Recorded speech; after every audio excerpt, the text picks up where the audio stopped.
This story is based on verified judicial facts and public records. The occult beliefs mentioned are human interpretations, never proven truths. The victims were real.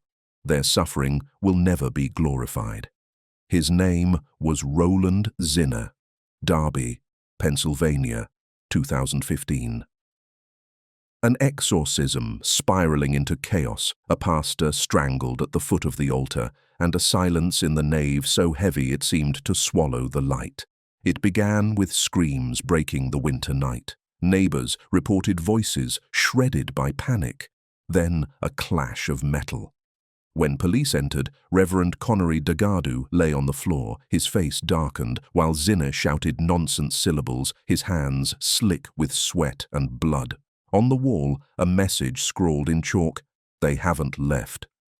He had been saying that for days. They haven't left. Approach, look closer, an open Bible on Exodus, a shovel leaning against the door, the weapon of the minutes that followed.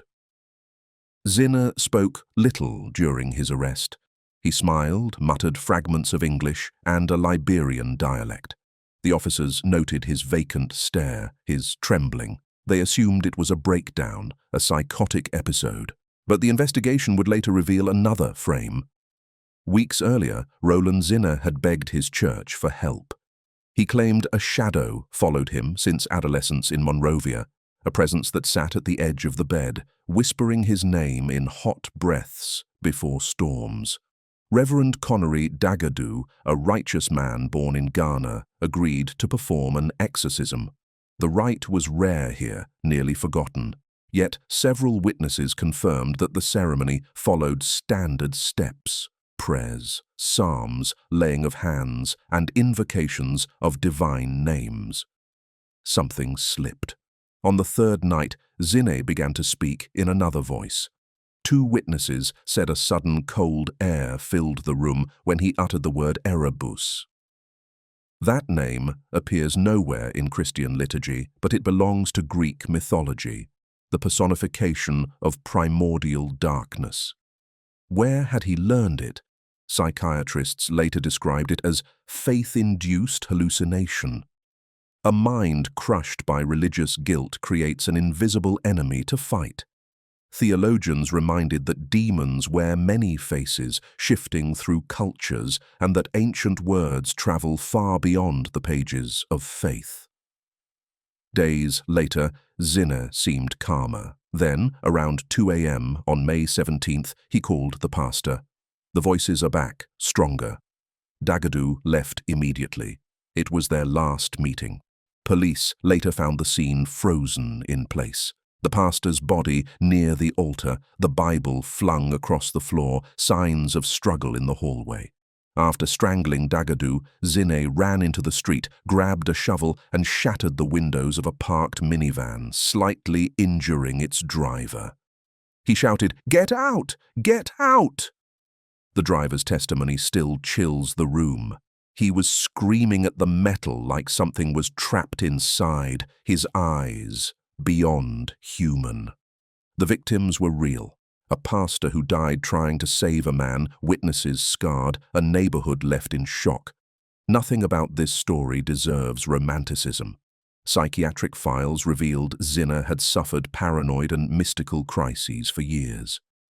In notebooks found after his arrest, he drew rings, symbols, and repeated one phrase: "When they're gone, I will fall."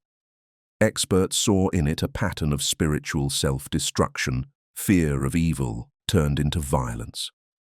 Yet among African-American esoteric circles, some recognized traces of West African spiritual heritage. There, spirits and demons often mix with the Christian idea of the devil, a hybrid inheritance of ancient traditions and Western catechism. To Zinneh, these forces had names, scents, and sounds. His pastor had once placed a copper crucifix in his hands to seal the deliverance. Later, during the trial, Zinneh sat still. The prosecutor laid out the photos, the makeshift exorcism, the struggle. He offered no defense. A witness recalled his final words before officers intervened. He wanted to open the gate. The courtroom froze. Journalists scribbled. Jurors glanced uneasily at one another. The prosecutor understood. Zinneh believed he was protecting the world from invisible creatures. Killing the Reverend, to him, closed the gate he thought left open. Oversimplified? Hardly. Psychiatrists confirmed that such religious delusions grow when fear of sin fuses with obsessive faith. Zinneh saw himself as a chosen vessel, purging evil by force. A psychic war, faith turned inward as a weapon. Approach again. See the detail. On the back of his right hand, a scar shaped like a cross, an old wound already sealed. Witnesses said he carved it during a fasting ritual to purify his blood, a gesture marking the descent. Forensic doctors testified that Reverend Dagadu died from manual strangulation. No defensive wounds. He likely refused to fight back, still believing words could bring the man back to light. Even today, some residents of Darby avoid the subject. The elders pray when it surfaces. Others whisper that Roland saw things no one should ever see. All of it, though, remains documented. Reports, arrest, trial, sentence. The rest drifts in the grey zone between madness and faith. Roland Zinneh's crimes were judged and condemned. The evil he claimed to fight existed only in his mind. The victims were real, and their pain endures. Beneath this tragedy lies a single question: how far can faith stretch before it fractures reason? The answer slips away, fading between the pages like a shadow. When someone believes they're fighting the devil, what happens once the battle ends? Roland never said. The pastor's crown of thorns still lies in the evidence room. Somewhere in the expert's notes, one final word, scrawled: purified. The investigation could have ended there. A religious tragedy, a delusional killer, a pastor dead for his faith. Yet something in the file still creaked. A tiny detail. On Reverend Connery Dagadu's Bible, experts discovered, in the margin of Psalm 91, a pattern drawn in ink. 2 interlocking circles enclosing a single Greek letter, ETA.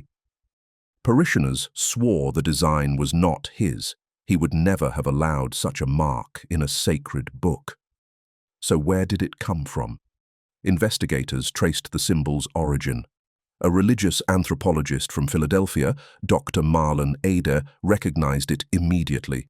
It was an ancient West African sign used in certain syncretic faiths as part of protective prayers. It represented the border between two worlds. To him, Roland Zinneh had copied it from a notebook inherited from his grandmother, a healer from Monrovia. That woman was said to have practiced purification rites where demons were seen not as forces of damnation, but as sick spirits in need of balance. A cultural shift, then. What African tradition reads as spiritual disorder, local Christianity redefines as possession. The idea haunted the examining judges.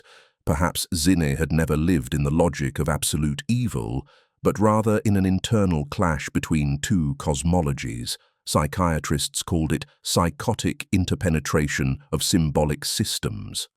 A cold phrase, yet it said everything. Within him, the Bible coexisted with trance, the cross with the drum, the Psalms with the mantras.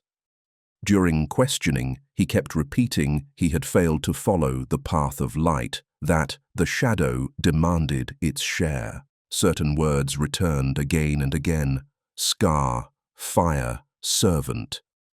When asked why he attacked the Reverend, he whispered, "He kept the door open." Experts saw the phrase as a delusional metaphor. Some priests, however, viewed it as a symbol of inner spiritual warfare. To Zinneh, the door was his own body. The pastor, by struggling against the spirit, risked widening the invisible rift. So he tightened his hands. The victims were real, and their pain must never be reduced to a supernatural tale. It was a murder, an act of madness, yet each detail unveiled a mind torn apart by faith and fear. During the final hearing, a witness mentioned a dream Dagadu had shared days before the exorcism. In it, he walked barefoot through a church as the lights faded one by one. At the center knelt Roland, praying, surrounded by faceless figures. The pastor had said, "If I falter, the evil will take shape." No one understood back then. Now, it sounds like prophecy. Zinneh's psychiatric file showed he hadn't slept for 3 days before the tragedy. He fasted, drank only holy water, and wrote indecipherable verses in a small notebook found under his bed. They knock at the door, seeking fire. The blood calls the name. A breath says, "Purify or burn." Dr. Levingston, who authored the psychological report, read those lines as symptoms of a religious psychosis, distorted theology mixed with self-hypnosis. Others saw in them a desperate personal ritual, an attempt to expel something within. In post-sentencing interviews, Zinneh alternated between lucidity and fragility. He asked forgiveness for the Reverend, calling him a brother who fell because his light was too strong. Then he added softly, "When they locked me up, I felt the silence." That word recurred. Silence. For him, it meant the spirits were gone. Scholars of religion later linked the case to others where belief in possession acts as both cause and framework for murder. In Christian mythology, the demon attempts to slip through the soul's cracks. In psychiatry, it's mystical delusion that moves in, 2 languages naming the same fragility. Approach again. See the contrast. In Darby, parishioners kept the church open. A plaque bears the Reverend's name. Beneath the altar, at the spot where he died, now stands a small prayer space for the tormented. Each first Sunday, a candle burns there. On the base, 3 handwritten words, faith against fear. The victims were real. Zinneh's actions shattered a community. Yet debate over his mind still divides experts and clergy alike. Was he sick, or trapped in a system where evil must always have a face? In storage archives, an inspector uncovered photos never shown to the public. In one, Zinneh's palm enlarged to reveal strange markings, a trail of dots forming what appears to be an Ashanti purification symbol. In another, a torn piece of cloth from his pocket, embroidered with a cross, entwined in tribal motifs. Researchers concluded Zinneh may have tried to reconcile 2 incompatible spiritual worlds. A tension stretched over years until it finally broke inside his head. To him, demons were real, trapped inside human flesh like parasites. To experts, it was a delusion fed by guilt and endless sermons against sin. 2 parallel worlds colliding in a single church cell until the irreversible. After the trial, Darby residents marked May 17th with a silent vigil. No sermon, no music, only murmured voices praying that fear of the devil never again drives a believer to kill. Roland Zinneh serves his sentence today. In his few letters, he writes of a sense of peace. He dreams of the pastor dressed in white, without hatred. The psychiatric case closed long ago. But deep in the archive box, one final document still unsettles whoever reads it. A pencil drawing of 2 interlocking circles, the same as on the Reverend's Bible. Beneath it, 4 words, "The fire will find other hands." That phrase awakened an old dread. Because at that very moment, hundreds of miles away, another man had begun to say the same words. A certain Luis Zambrano, obsessed by an inner demon, had just been arrested for stabbing his partner 80 times with scissors, and in his cell he whispered too, "I wanted to purify her."